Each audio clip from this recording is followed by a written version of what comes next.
Build the family of your dreams with reproductive gynecology and infertility. RGI's expert physician team has over 30 years of experience offering personalized fertility treatment plans tailored just for you. Get started today. Your future family awaits. Book now at rgiohio.com. Melanie McNally, welcome to the Carrie Croft Show. Thank you. Thank you for having me. You have a look. Yeah. I love it. The hair, the glasses, the tats. That's a good color situation going on. Yeah. Are you going to do you add to these all the time, or is this No, this one, the plan is to go all the way down, but now I live far away from the artist. So It'll take me a little bit longer to get that done because it'll be an event. Right. To get somewhere, right? Yeah. To get to civilization. Yes. So first and foremost, we met through Regan Walsh. Yes. The ultimate human connector. The most amazing person in the entire world. I mean, is she great or what? She is. We need to do a little 60-second on Regan Walsh here. I love her. I was just in an event last night that she hosted and put together, and she just brings together the most amazing people who are all so encouraging, supportive. I can't say enough great things about her. You know what she is? What? She's a conduit of awesome. She is. Isn't she? Yeah. So she brought us together. She's like, hey, this lady Melanie that she was speaking of is amazing. Texted us together. Here we are. Here we are. She's a doctor. She does all this stuff, and she's a writer, and she lives in the forest. I'm like, oh, I must know more about this. Let me just peel back this remote onion, shall we? Okay, so you are a doctor. Yes, I'm a clinical psychologist. Okay, so you can get into the brain. Yeah. You're also you call it a brain coach. Yes. You coach my brain. Yeah, I like to help people understand the way their brain works and how they can really maximize it and ultimately live up to their potential. Because when you understand kind of why you do certain things or how certain things work in your brain, you can change things more easily. You take Venmo? Let's get this, let's get that party. Let's get the brain coach party. You take installment plans? Brain coach, I like. Okay, so I learned a little bit about you on FaceTime, and then of course the intake form where we just do a little deep dive. And so I first want to talk about you in child form because, again, your childhood forms everything. Mm-hmm. And so you clearly now being the psychologist and the brain coach had probably gone through a lot in your life and observed a lot, sat with a lot to choose that as a career. So going back to when you were younger, youngest child, dysfunctional household. Mm-hmm. So for the person at home, maybe set the stage of what it felt like to be in your house. What did it feel like? You lived in Michigan. Mm-hmm. Take it from there. So our home was very tense, very, very stressful. My parents did not enjoy each other. I don't think they really even wanted to be parents. So they didn't enjoy us. It was constant fighting. I had 3 older sisters, and I'm very lucky that I was the youngest because I really got to observe and watch them make a lot of mistakes. But yeah, our house was it was very chaotic, very stressful. I was always under this stress of wanting to protect my mom because my dad was physically abusive. But I also was dealing with my own anxiety. I worried about everything. I worried about grades. I worried about, whether or not people liked me at school. I was just constantly anxious about life outside of the house. And then I didn't really have a safe space at home. When I got home, I wasn't able to relax because now I had to worry about what was going to happen between my parents. So it was just this constant state of anxiety. So with your dad, what was the abuse cycle? Was it alcohol induced or what would happen with your dad where you're okay, here we go, this is happening, and how would you respond to it? So he was very easily angered. So any little thing could upset him. It could be not finding his socks. It could be something not working right. It could be something political, reading something in the paper. So you didn't really know what was going to set him off. So you were kind of on eggshells around him. But I learned to listen for his tone. I learned to listen for like the loudness changing in our house, like the volume changing. I learned to listen to how my mom responded to him, because I knew sometimes she could say things or do things that would escalate the situation more than it needed to be. So what I actually did is I built a little fort in our living room, and I covered it with blankets. I had pillows, and I would go in there with a flashlight and a book, and I would read, but it was kind of the central location so I could hear when things started to escalate. And then I knew, okay, this is my cue. So now I can go in and I can intervene, or I can try and de-escalate, or I can do something to try and help my mom.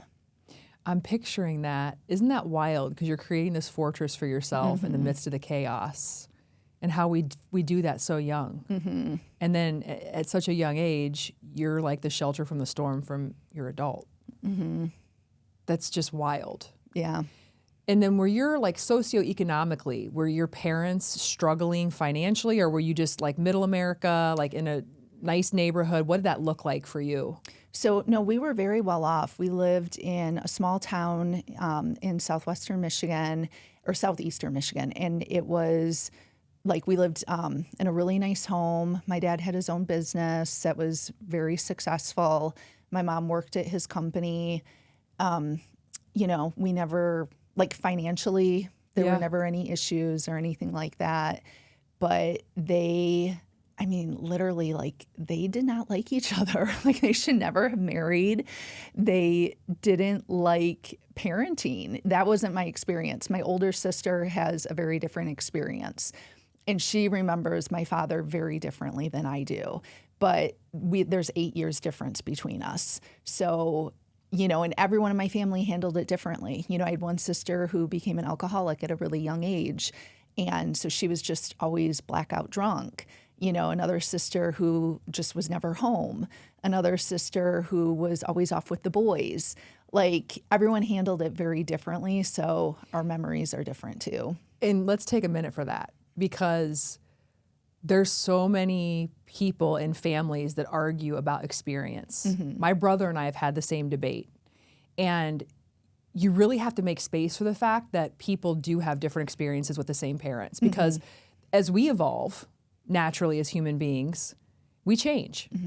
And so as you're parenting, you're still doing that change. Like, you're still changing. And so people who are out there arguing about, I can't believe they think this isn't what happened. Actually, everybody's experience is real. Yes, 100%. I'm just here to tell you that. Hey, listen, I don't have any PhDs or, you know, things behind other than, like, you know, hard knocks life experience, but that I know to be true. Yeah, I totally agree. And my older sister and I recently, her and another sister, so the three of us were together, and we were kind of sharing memories and talking a bit about our childhood. And it was so wild to hear the difference between, you know, the oldest one and then me, the youngest, and how different our experiences were and how different our memories were.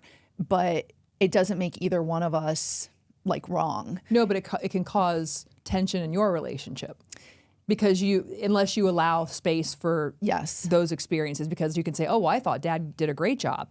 Well, wait, I thought Dad sucked. And then you start arguing about, you just need to allow people they have their lens and their experience, and it's just as, you know, it's just as important and real as yours. Yes. So the physical abuse, did he do anything to you guys physically, or was it just to your mom? It was just to my mom. He never laid a hand on any one of us. And he, you know, and in fact, like, from a certain perspective, I mean, he was a good dad to us. You know, he, like, attended all my softball, because he ended up dying from cancer when I was 16. And he, like, broke out of the hospital to come to one of my softball games. So he really, I mean, he showed up to all my swim meets and took pictures. And, you know, he was really great in a lot of ways. Like, he had a wonderful sense of humor. I mean, there were things that he did, like these really elaborate pranks that he pulled on people that were, like, out of this world. Like, he was really funny. But then when it came to him and my mom, it was just this, I mean, they just did not gel in any way at all. I never saw love between them. I never saw kindness. It was just, just hatred, actually, like real hatred. But having physical abuse in a home, I feel like would be just a whole different level. Did anyone know outside of the house? I'm sure that was a very protected. Mm-hmm. I never told anybody. So and I'm pretty sure my sisters didn't either. It's really sad though. One of my sisters, when we were talking about things and she was sharing with me, her first childhood memory is seeing my dad on top of our mom choking her. And she remembers me being in diapers nearby. She remembers like another sister nearby. And then she remembers my mom loading us all in the car and driving us to Florida because that's where her parents lived. And then she just says she woke up in the middle of the night and we were back home and my dad was like unloading us from the car. And that's like one of her first memories. So it was, we had this awareness that was going on, but I don't think any of us ever talked about it outside the house. It was embarrassing. I remember having a friend spend the night and my parents got into this huge fight in the middle of the night and my dad was chasing my mom around the house.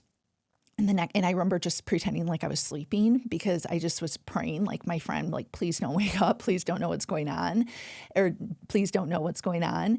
And the next day, she went home really early. When I saw her at school, she's like, yeah, my mom said I'm not allowed to spend the night at your house anymore. And I was so embarrassed, like I was so ashamed because now not only did this person know, but like now she couldn't come over anymore. She couldn't come over to even like play. So, it somehow, little things would be found out like that, but I never told anybody directly. Were you ever able to confront him about it? Like, hey, you're beating on mom. You need to stop. I stood up to him. That's one of the things I'm most proud of. I stood up to him from a very young age. So I would get in between him and my mom because I knew he would never hurt me. So I would like physically put myself in between them so he wouldn't hit her. I would scream at him. I would yell at him. I would do things to like purposely anger him. Like if he was making coffee, I would like pour it down the sink just to show him like, you don't have a hold on me. Like I can stand up to you. And then when he was dying and he was, we had hospice. And so he was in the house kind of slowly passing away for a few weeks. I spent a lot of time talking to him and telling him, you weren't a good person. You were awful to mom. I hated you, my whole life. I'm really glad you're dying, but I hope whatever comes next for you is better. And I felt like all of this really great closure because he couldn't talk back at that point. But I said everything I wanted to say to him. You said that to him? I said that to him. Did he have any physical reaction? No, he was on a lot of morphine and was, because the cancer had spread to his brain. Yeah. So he was pretty out of it. Man, that's just a heaviness to go through in your life. And then where's your mom? She is still alive. I don't have a relationship with her anymore, though. She, in my young adult life, I started to realize how she was very emotionally abusive. Her love is very conditional. There's always strings attached. And I was, always trying to seek her approval. And so I got to a point where I'm like, what am I doing? Why am I trying to get her approval? This is madness. And so things kind of escalated where it's really silly, but things had escalated and she was trying to, get me to do some things. And I was just like, no, I'm not going to do this. And you need to apologize for what you said to me. And I cut off the relationship at that point. And then for the next few months, I just had this really wild experience where I realized the negative voice in my head all these years that I thought was me, I realized it was actually my mom. And it wasn't me saying these awful things to myself. It was her, like she literally said these things to me.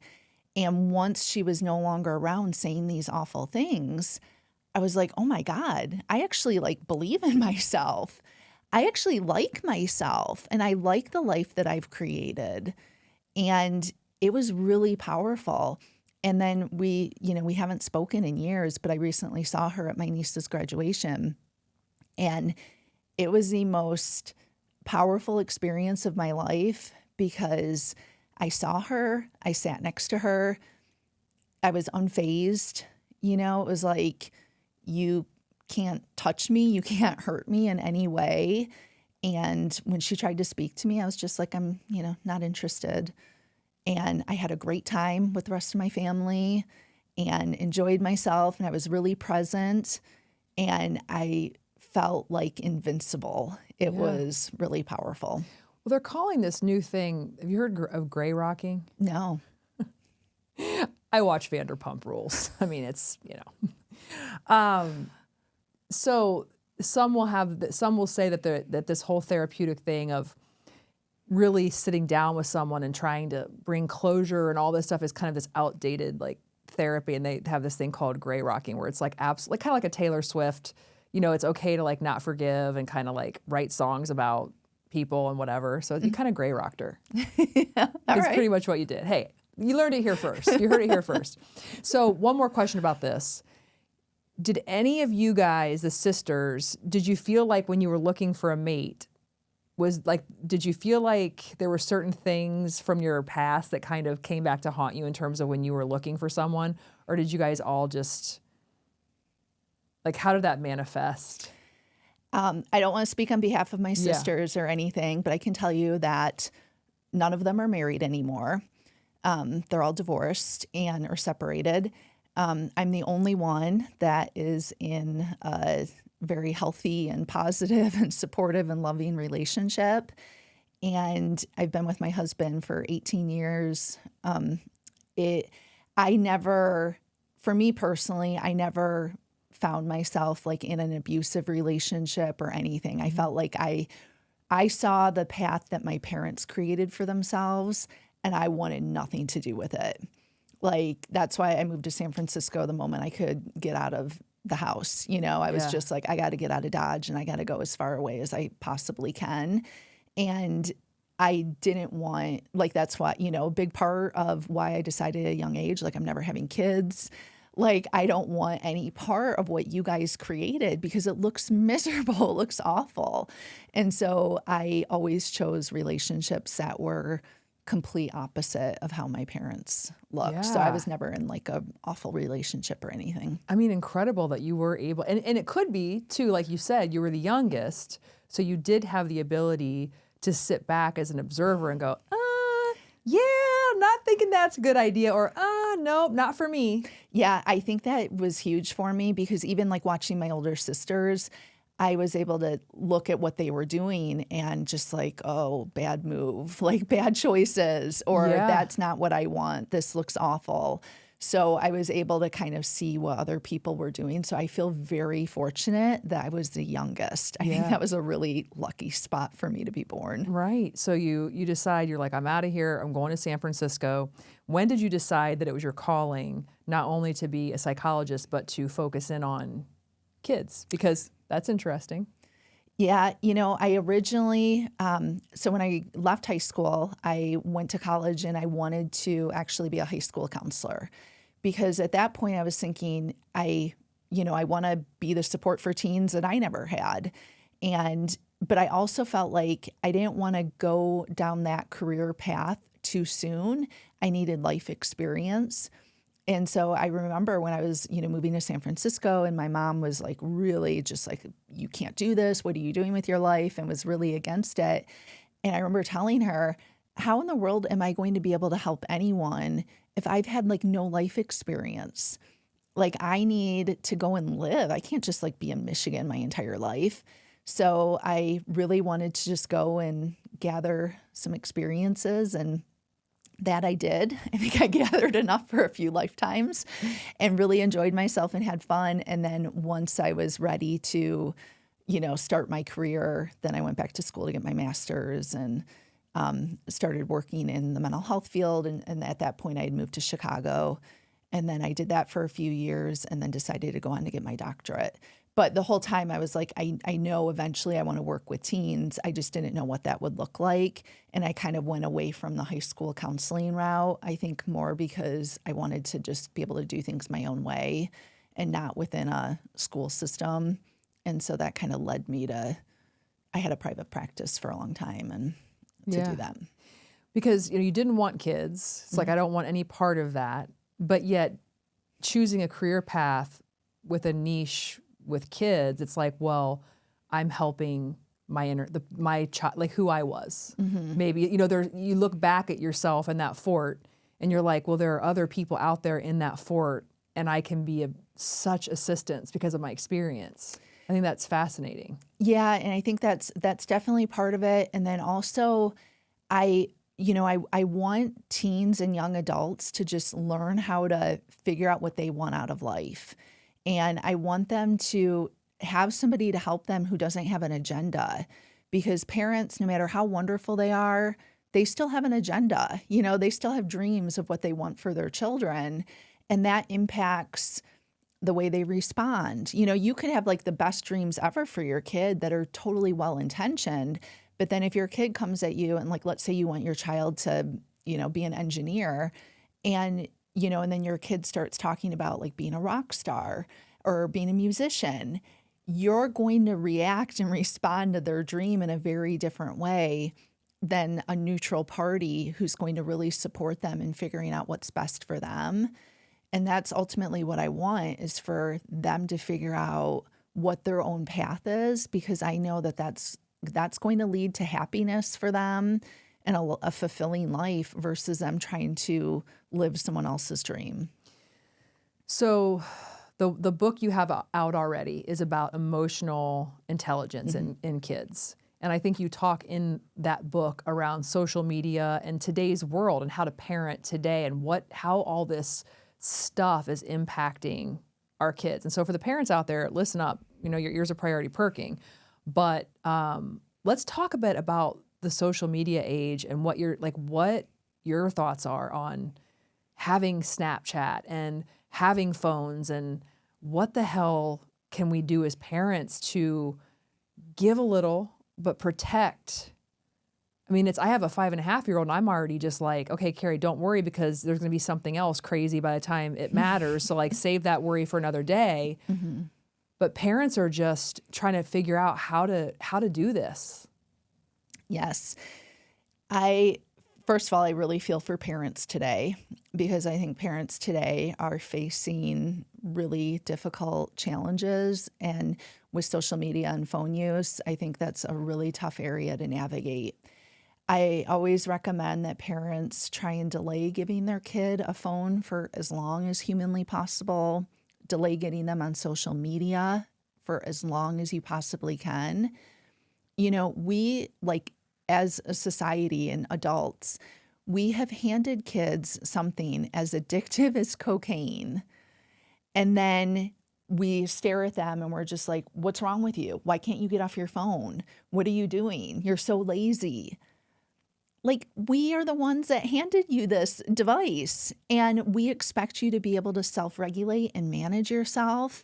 It's ridiculous. So I think that we need to step back a little bit and slow down with giving them these devices and get them involved in activities, get them hanging out with their friends. Parents can create a pact with the other friends, parents, and talking about, hey, let's all make a rule where no devices are allowed in the house when the kids are hanging out. And getting them out interacting and engaging in the world is going to be so much healthier for them. But I know teens fight back constantly. It's well, all my friends have Snapchat and all my friends do this and you're so mean and awful. And I get it that it sucks to be the mean parent and the strict one. But I think explaining to them what the reason why and what it does to their brain and why you're going a different route is really powerful. Teens understand that. They like they like things to be explained to them. They like when they understand the reason behind it, as opposed to just like, nope, it's because I said so. Ready to elevate your self-care game? Boss Gal Beauty Bar is a modern med spa offering everything from cosmetic injectables, lasers and microneedling, to medical-grade facials and skincare. Conveniently located in Clintonville, Grandview, Powell, and Easton, making self-care a priority has never been easier. Use code CROFT for $25 off your first visit. The one thing I hear a lot is that peer pressure factor. It's like, you don't understand. This is how all the kids are communicating. They don't text anymore. If he or she isn't on Snap, then they get slighted and left out. Totally get that. Can't we take, like you said, a more communal approach and maybe get a collective of parents together to say, look, there's power in numbers here. Can we all maybe agree on something so that we can have sort of this sturdy expectation or rule? I think I'm sure people are maybe doing that out there or trying to do that, but I just feel like parents can't, it takes a village. And in today's world, you have to fight this, I think, with the arm in arm with the other parents and say, yeah, this is important and let's make these rules all together. And then the kids will be like, oh, shit, Yes. Can't fight all the parents. They're all dicks. Okay, great. Right, exactly. And also I think schools, having a rule of like no phones in the classroom, so that they're not, because what happens is when kids are constantly like reaching for their phone and checking things, and that's not even talking about like what social media does to self-esteem or anything like that, but just a constant checking of the phone, their brain is never getting a chance to go into full focus mode, because it takes our brain 23 minutes to get back on task. So every time you check your phone, like let's say they're working on, writing a paper and they check their phone, it's going to take 23 minutes to get back to where they were in that and being able to like really focus. And so but they're constantly going and checking their phone. So they're never even getting into like full focus mode. So their brain doesn't even know what it actually feels like. I once had a teen client check, on your iPhone so you can see how many times you just pick up your phone. And first I had her like estimate how many times does she think she picks up her phone during the day. And she was, I don't know, like 30 or something. And then I had her actually look. And her number was so high when we averaged it for how many hours she's awake in a day. It was like she was picking up 47 times an hour. And she was just like shocked. She's like, no way, this has to be wrong. But it's like because they're constantly checking it. And that is really limiting their ability to think and to focus. I am just, I just think I'm in for a real party by the time Dane gets, because first now we've got travel sports, which I don't know how much you know about that, living in the forest with no kids. But listen, it's this whole thing where somebody's making a shitload of money, and now we fly our kids everywhere to play each other. It's a whole thing. And I can't even believe it. Yeah. And then now we're all in these hotels paying a shitload of money for these travel sports, checking our phones. Where are we? Yeah. Where are we? And it makes sense why, the Surgeon General at the end of, 2021, I think, declared a youth mental health crisis. Like we are seeing an increase in anxiety and depression. Kids now are reporting higher levels of suicidal ideation. The World Happiness Report recently, the U.S. dropped in rankings in the World Happiness Report. And when they looked at why the U.S. dropped in rankings, it's because of youth, because they are now reporting like discontent at the level of a midlife crisis. So something that we don't normally see people experience until their 30s or 40s, we're now seeing in young adulthood, which begs the question of like, what's next for them? If you're not excited about life in your early 20s, like what's going to happen when you hit your 40s? So we've created a system of like overdoing it with all, the travel sports and, parents micromanaging every move. But then on the other end of the spectrum, you have kids who are under-involved, and then they're just on their phones all day. Yeah.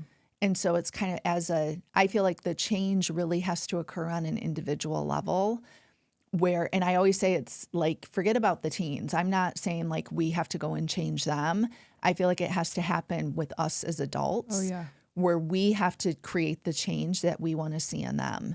We have to create the change of, okay, I'm going to stop trying to keep up with the Joneses. I am going to be authentic and genuine. I'm going to live with integrity. I'm going to have meaningful connections of my life. I'm going to spend my time doing things that I enjoy, and I'm going to have hobbies and activities and sports like that I love. And then when we start doing that as adults, then we're modeling that for them, but then we're also more likely to get them doing those things because now we're going to be like, okay, you know what, you're on your phone too much. We need to get you off and doing other things. Or, okay, we don't need to be traveling every weekend for this sport. Let's instead find something local that you can do that's like really meaningful and fun. Mm-hmm. Well, I'm ready to go Braveheart and put the face paint on and hard charge it when Dane gets like in his tweens. So if anybody's out there that has kids like 5.5, call me. Freedom. Like I'll be like, okay, let's cut it. Like literally cut it. Yeah. So let's move on to your next book. So your book that's coming out in September, and it's about motivating teens. Okay. So what are you seeing? I'm sure it's kind of the same as what you were just talking about with discontent and being on your phone, and therefore you're less motivated. Like, what's the main goal of the book coming out in September? Yes, so I wrote this book because I constantly have parents reaching out to me saying, my teen is lazy. They don't want to do anything. And then when I meet with the teen, I'm like, this isn't laziness. This is a lack of motivation. And a lot of people don't really understand what motivation is made of. And so I really wanted to break it down for parents so they can understand what motivation is made of and how to diagnose it and then give them really practical tools and strategies to help them. So motivation is essentially made of 3 skill sets. It has drive, it has grit, and it has goals. So drive is like our purpose. It's our passion. Grit is our ability to stick with things even when they get really hard or boring. And then the goals are our direction forward. And so usually when a parent comes to me and says, my teen is lazy, and I start asking some questions, I can see it's not laziness. They just don't have any passions, or they haven't built that grit muscle yet, or they don't have clear goals, so they don't know what the roadmap forward is. Or sometimes it's each of those areas. So then like pinpointing which area they're lacking in. And then now we know, okay, if they're lacking grit, okay, great. Now we can work on this. We can build the grit muscle. And then we start to see the motivation increase. Yeah, because most of the time it's not probably laziness. They just don't. They're like the rudderless ships in the ocean, just kind of bobbing around. Yes, it's never laziness. It really isn't. It's a lack of motivation, and we just have to figure out, which area they're lacking in. And also, there's nothing wrong with being lazy occasionally. It's good to rest. Yeah, for sure. So it's not like it's a bad thing, but we just want to see like, okay, a lot. And what I see the most is the lack of passion. That teens are really struggling to find something that they're excited about and that they're passionate about. Yeah. Anything else you want to add on that front before we dive into the real story that we want to talk about today, which is the turtle. The turtle that you saved, which I find to be fascinating. Anything else about the book and saving kids' lives? I mean, anything else that you want to talk about before we get into the real stuff? No, just that the book it does have a lot of really great strategies and tools to help parents. And I haven't seen another book like this out there to help parents. And so if a parent is struggling and feeling like your teen or your tween you don't know what to do, you're ready to just throw up your hands and give up, please don't read the book. Okay, great. All right, let's talk about the turtle. Set the scene. So it was at the time when I had my private practice I lived in Chicago, and then I had a private practice in the suburbs of Chicago. And so I had a long commute out, and I was driving, and first I saw what looked like a huge rock in the road, a highway. It was like a 6-lane highway, 3 going each direction. and it looked like a giant rock. And then I realized it was like moving. So I went by and I was like, holy shit. Sorry, I don't know if I can swear. You can absolutely swear. Okay. So I was like, how big was a turtle? it was like this, it was huge. But like for someone just listening, was it as big as a tire? No, not as big as a tire. Okay. But it would be like what is that, the rim of a tire? Okay. Yeah, so about that big. Oh, and you knew it was going to get smashed. Yeah, because I mean, there were tortoise. cars going by really fast. So I was just like, oh my gosh, I can't, like, what do I do? So I turned around at like the next spot. I did like a U-E across like the little median of the highway, and I'm going back in the other direction. And at this point, this little speedy guy had already made it across the one where I had been going in one direction. Had already finished crossing. It had gone across the little median, and now it was in the area where I'm headed. And I swear it was just like luck. I look behind me and there is no traffic. So I was just like, this is my chance. And I had a towel in the back of my car because we have dogs. So I just grabbed the towel, I threw it over the turtle's head, and I carried it and put it in my trunk, and then got in my car as fast as I could before like a semi came. And like my knees were shaking. I was so scared. And so I pull over and I call 911. I'm like, I don't know what to do with this giant turtle. And they're like, oh, sweetie, sorry, I don't know what to tell you. So I Googled like, wildlife sanctuaries, and I found one. I had to cancel like my afternoon clients. You're like, hey, listen, I got to see about a turtle. I was like, I'm sorry, I have to cancel. I have this turtle, and he had already been hit. So his shell was, you could see like blood and everything. So I'm like, I got to get this turtle some help. So I found a sanctuary and I drove to it. And the woman who came out, and she's like, this is a snapping turtle. And then she weighed it, and it weighed like 47 pounds. And she was able to put like some stuff on the crack of the shell. And she's like, this isn't a bad hit. It'll heal itself. And we were able to like, I helped her carry it in a box to like a little swampy area and got to watch it go on its way. Melanie, you're a hero. You're a modern day hero. I mean, that's amazing. You risked your life for this turtle. You know what? It sounds so silly, but it really is one of my like proudest moments. I think it's amazing because, a lot of people would have been like, oh, I don't know. I wish I could help. But you took it. You took action. You're a woman of action. And that turtle's out there right now somewhere sitting around going, damn that Melanie. She's a hell of a gal. She's a total hell of its best life. Yeah. And so one more thing before we part, we have to talk about the like living. I like to picture you. So you're 9 hours away if you drive. Mm-hmm. So you're in the upper, almost to Canada, in the forest. Is it like a log cabin?